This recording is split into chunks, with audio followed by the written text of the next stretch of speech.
guys, and welcome back to my channel. So don't mind my hair, I hate wearing my hair up, but you know, we're in lockdown and my roots are so bad that it looks better being up than it does down. So let's just forget about my hair. So for today's video, we're going to be speaking about my experiences with ADHD and driving. So I kind of want to touch up on this because I think I've mentioned it once or twice before, but I've never really gone into full detail about how ADHD actually affected my driving and how it actually made it a really dangerous game for me. So I'm going to talk to you guys about that today. But first, could you please smash me a big thumbs up down below and subscribe to my channel. Let's just get on to the video. So I passed my driving test around 2016, so that was quite a while, 5 years ago now. So within that 5 years, I have only driven for 9 months of that because my ADHD made me reckless. I was easily distracted. I had this buzz of like hyperactivity whilst driving, and I would not pay attention to my speed. I just would do what I wanted to do, and ADHD actually made me be a dangerous driver. So again, I want to say this is not a video that I wanted to do. I was basically told by my mum she thinks it'll be a good video, so I thought, okay, I'll just talk about it. I don't like talking about it because it's not something I'm proud of. The way that I used to drive was reckless, dangerous, immature, selfish. I mean, what I did and how I drove is completely embarrassing to me now. I don't like speaking about it. So I try to kind of not talk about it because it brings triggers to me, okay? And with my personal ADHD, it's not going to be everyone's experience, but with my ADHD, I get super fixated, I hyper focus on things, I get obsessed with things, and driving was something that was a trigger for me to get angry. I wanted to drive, I wanted to have my independence, I wanted a car. It became very apparent to myself and to my parents that driving was not a good idea for me. I was undiagnosed, and it just started to get very, very bad. I did have a black box and I was getting messages, my parents were getting messages, because obviously I was still quite young, and when you got a black box, you've got to have someone else kind of be the second party thing to your black box. So anyway, my mum was my driving, she was getting text messages say like Molly's driving score was 0.5, like I was in the minuses. And they started adding money onto my insurance every month because my category of driving, I was classed as a dangerous driver. You know, and this is the part that made me realise I wasn't suitable to be a driver. So one day I was going a 70 in a 30, and it was right outside of a school. I didn't, you know, thankfully, you know, I didn't hit anyone, nothing happened, nothing, you know. But I didn't even know that I was doing that until my mum got a text from my insurance company saying, right, okay, we're going to have to we need to talk to you now about cancelling your insurance. Considering this was only 9 months, not even that, after passing my driving test, I was now going to be losing my insurance company because they said they're not going to insure someone that isn't safe to drive. So at this point, obviously my parents were having a go at me and I was in the wrong, but I didn't care. So basically I got in my car, drove, didn't come home, and you know, again, a runaway. I thought that was going to make people feel sorry for me. It didn't work, obviously, and I can look back now and think, why the hell would that work? Anyway, before I was diagnosed, my communication was not great. It was argue, argue, shout, shout, fight, fight. That was, you know, it was the fight or flight, and I always took the fight. Like, I never apologised, I never took responsibility for my actions, and basically, in the end, it was very much like, Molly, you need to sell your car. And even though I was like coming up 19 by this time, it was like, I don't care how old you are, you're putting other people at risk, and you're our daughter, you're going to kill yourself.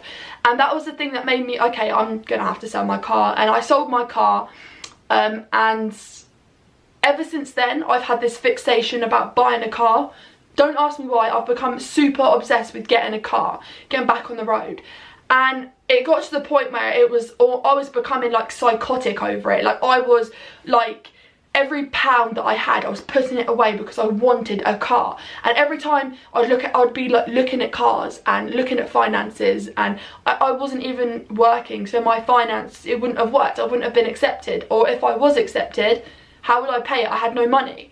So basically I was becoming very, very, very fixated on this particular thing, like a car. I wanted a car. And in the end, I mean, it was just getting so bad, and thankfully I got my ADHD diagnosis within that time of this fixation.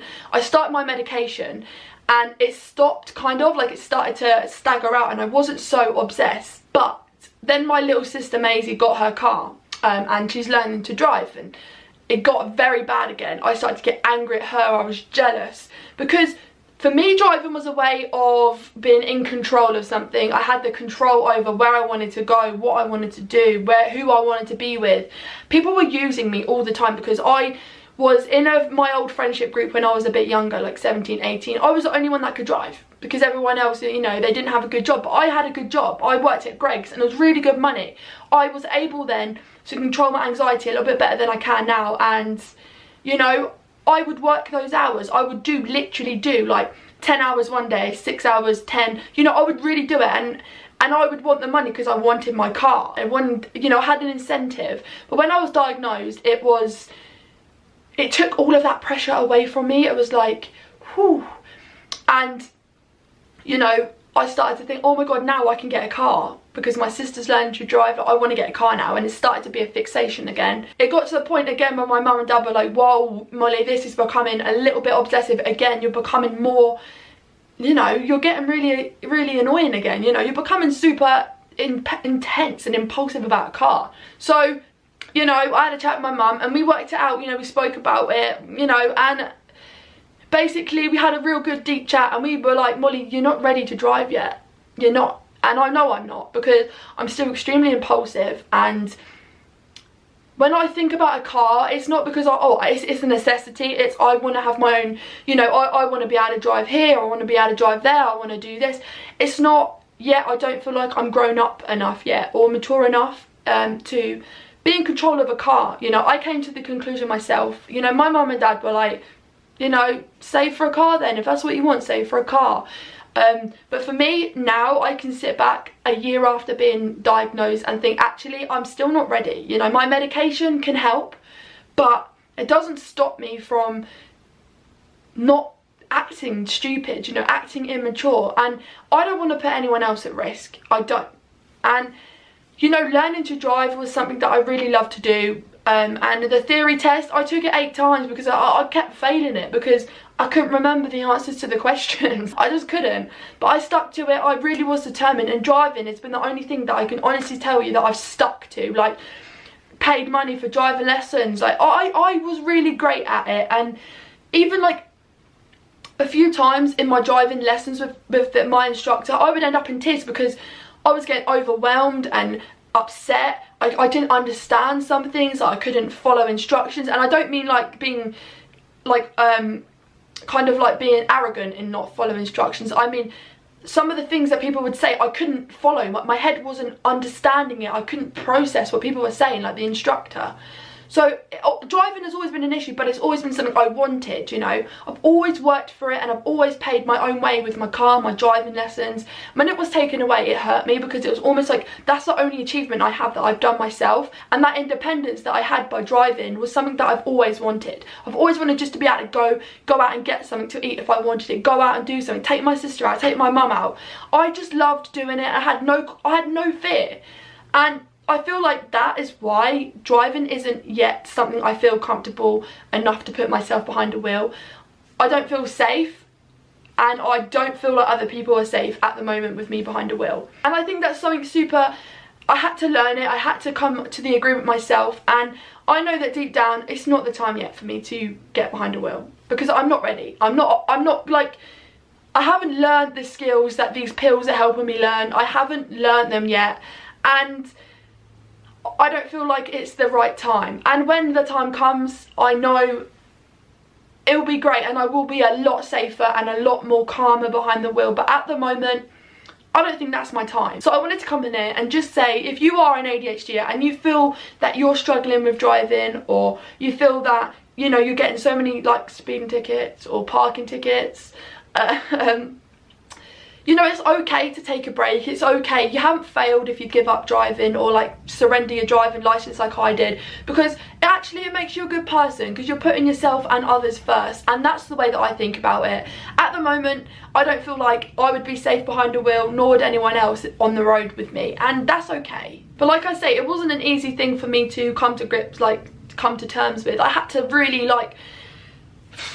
really struggle to get here where I am today, and I can look back now and think, actually, I think I made a really good decision selling my car, because one, I wouldn't have Woody, because the money I had for my car that I sold, I had the money to buy my best friend Woody, and without Woody I wouldn't be here today, because he's my best friend. And like, I think sometimes I believe that it was fate that I had to sell the car, because I don't know what could have happened, and I hate to think what could have happened if I was still behind a wheel. I used to be like driving down roads like 50, and when they were meant to be a 20, you know, I was just bad. I wasn't a good driver, and I'm okay with that at the moment. I think that's just how it's got to be for the moment, and when my time comes, I'll be able to save for a car, and I hope that, you know, the time will come and I'll be able to look back on my journey and think, actually, do you know, I'm so much more of a safer driver, and I hope that, you know, I can learn to appreciate what I've got a lot more, because I was reckless with that car. The car that I had was a really good car, and it was like so lovely, nice, like brand new, and like it was a really good car. But so on the way home from college once, I wasn't looking what I was doing, and I was trying to change the music on my stereo, and well, I went up a curb and I actually broke my car, and the car was never the same. I got every like mechanic to look at it, they couldn't see anything wrong with it, but you know, it was but then they found out what it was, and it was really expensive to fix. But like, I broke the axle or like something like that, or the shock thing, I don't know, I'm not a car-y person. But yeah, I broke it because I wasn't paying attention. I bumped up a real big curb and the bottom of my car was like wrecked. And that's what I mean. I wasn't able to still concentrate, and that's not a great thing. You need to be able to concentrate when you're driving. So yeah, I just wanted to come in here and tell you a little bit about me and my driving, because I feel like a lot of ADHDers will probably have got a few, you know, driving tickets and parking tickets. So yeah, I just wanted to say, you know, surrendering your driving license or taking a break or having some refresh courses to kind of make sure you're driving still safely, that is a good thing. Don't ever be ashamed. And talking to someone about maybe your struggles with driving, that's a good step. Communication is the way forward. And I just want to say, never give up, because driving is hard with ADHD, especially learning to drive. With me, I was very impulsive. I didn't realise it would take me like 8 months to learn to drive, or like near enough a year to drive. I wanted it there and then. I didn't pass my test first time. It was actually my 4th time I passed, and I was getting I was getting so frustrated every time because I wanted it, and you know, and basically I was just not a good thing for me. But yeah, I wasn't diagnosed at that point. I haven't driven since I was diagnosed, so I don't know, I could be a real great driver now. I could be a really confident, well actually I don't need to be any more confident. I don't need to be cocky either. Like, cocky confidence is not a good thing with me, and no fear, all of that is just not a good mix for me. But anyway, I think maybe in a couple of years it'll be my time, and I'm really excited about that, because I would love to be able to take Woody out for long walks somewhere new every time. But yeah, it doesn't matter, it's all good, it's going to happen in its own time. But yeah, if you are struggling, make sure you just talk to people, because you've got to realise your life and other people's life need to be put first. A car is not important. If you're driving recklessly like I was, then you need to give up your driving licence, have a break, you know, speak to someone, because it's not okay to put yourself or other people at risk. So us ADHDers have this thing, you know, we like to have a little bit of a buzz. You know, we've got a lot of adrenaline, and sometimes we are thrill seekers, and that can really affect how we drive. You know, we can take risks, we can pull out in front of people if we feel like we've got enough time, and you don't have enough time, and it just causes collisions. And let me just tell you, it happens. When you drive and you think you've got enough time, and we have poor time management and judgment, and it happens. So they say that ADHDers have more of a risk of accidents because we have low concentration, but we're more easily to be distracted by our phones because of our low stimulation.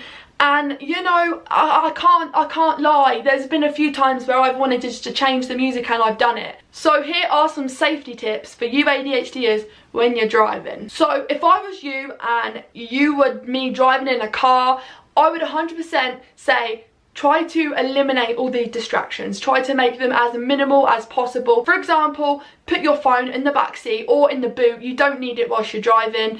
You know, if you need directions, then put your sat nav on or pull over. Don't be driving with a sat nav or with your phone in front of you, because if you get a text message, you're gonna look, trust me, I know. So also what you need to do whilst you're driving with ADHD is try to, you know, when you're going out, plan where you're going so you know where you're going, so you're not going to be impulsive. So for example, there are new laws now that state that you can actually have points on your license for not using the correct like signals, or if you're just pulling over quickly, or you're not given enough time, or again if you're going up someone's arse. So thank you for watching this video. I mean, I know it's nothing exciting, but I do feel like the awareness needs to be raised around driving and how unsafe we could be if we aren't paying attention. And I feel like don't think that I'm saying every ADHD is like this, because I know they're not. I know some really good ADHD drivers that are generally not like me. But if you do have, like I have this severe combined type of ADHD, and I'm extremely impulsive with that. So I know that for me, I am not in control whilst I'm driving, because I am easily distracted. I'm very impulsive, so I'll just do something and not think about people around me, and I'm fearless. So my driving speed limit, that didn't happen for me. So I just want people to know, you know, be careful, just be safe and put yourself and other people's safety first. That is all. I'm not saying you need to give up your driving license like me, but for my personal reasons, it was the best thing for me. But yeah, I hope that you have enjoyed this video and you've learned something from it. If you have, smash me a big thumbs up down below, subscribe to my channel, and I'll see you next time. Hopefully the next video will be the science video. So thank you for watching. I'll see you next time. Bye.